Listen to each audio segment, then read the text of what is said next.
Projekti Finska Sapuska, eli Suomen juhlien herkut tutuksi, avaa katsojille suomalaisten juhlien tavat ja vietokulttuuri perinteisen juhlaruokalaiton yhteydessä.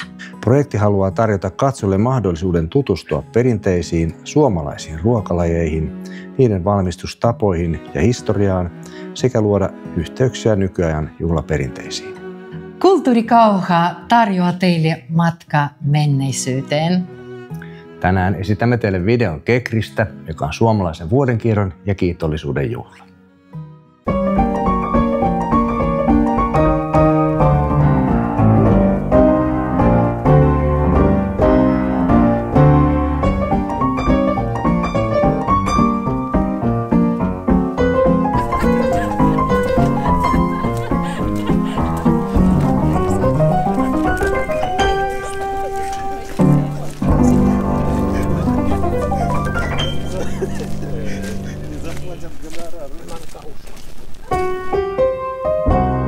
Kekri on yksi vanhimmista suomalaisista juhlista.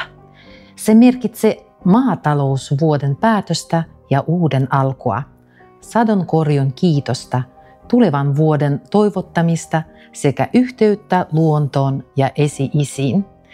Juhla syntyi aikaan, jolloin elämä noudatti luonnon rytmiä: kylvö, kasvu, korju ja lepo.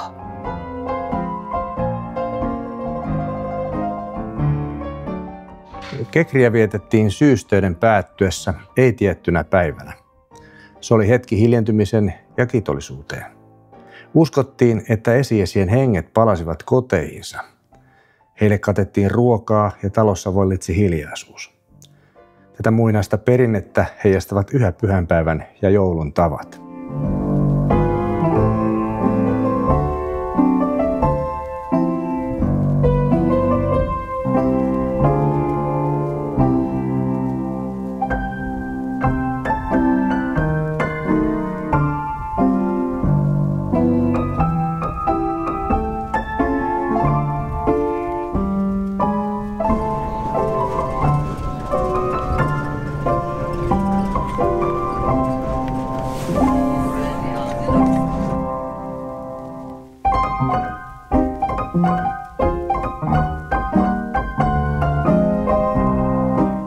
Sadonkorjun päättyä alkoivat myös römppäviikot, jolloin palvelusväki sai levätä vuoden töiden jälkeen.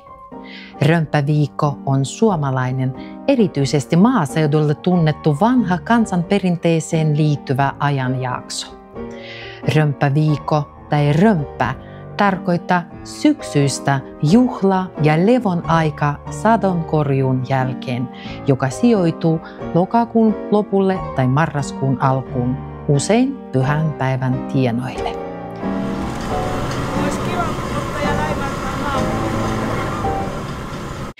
Piat ja rengit viettivät vapaitaan, kävivät markkinoilla, tanssivat ja juhlivat syksyn pimeydessä. Römppäviikko oli iloista aikaa, jossa työn raskaus vaihtui nauruun, musiikkiin ja yhdessäoloon. Se oli Kekrin riemun jatkoa, elämän ja uuden alun juhlaa.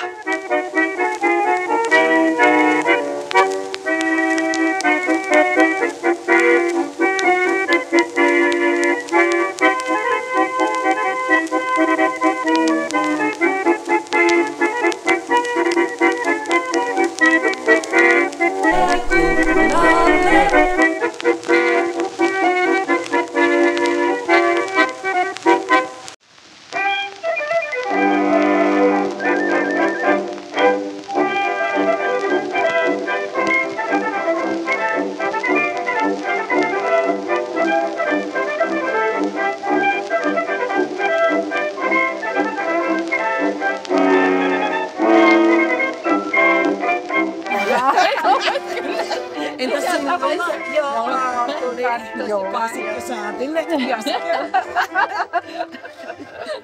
Juhlapöytä notkui syksyn antimista, tuoretta lihaa, leipiä, puuroja, juureksia ja kotikaljaa. Ruoka ja juoma olivat sekä nautinnon että kiitollisuuden välineitä. Myös vainajille tarjottiin oma osansa. Kekri ja römppä olivat aikaa, jolloin kansa sai hengähtää, iloita työn hedelmistä ja unohtaa hetkeksi arjen raskaan aherruksen. Syksyn pimeydessä loisti silloin ilo, kiitollisuus ja uuden alun odotus. Niin, arvoisa palvelusväki, vietämme perinteistä sadonkorjuujuhlaa ja sato on korjattu ja pantu talteen.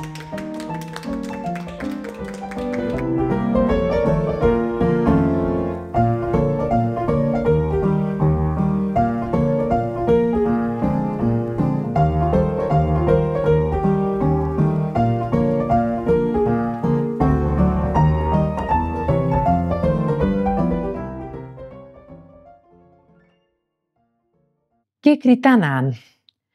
Vaikka kekri jäi kristillisten juhlien varjon, se on herännyt uudelleen eloon.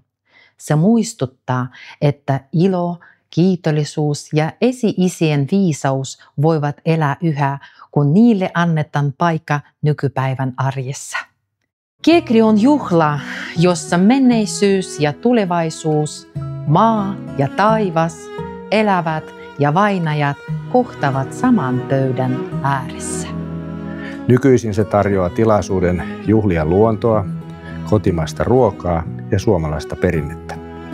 Kekri muistuttaa menneiden sukupolvien viisauksista ja antaa mahdollisuuden kiitollisuuteen tässä ajassa.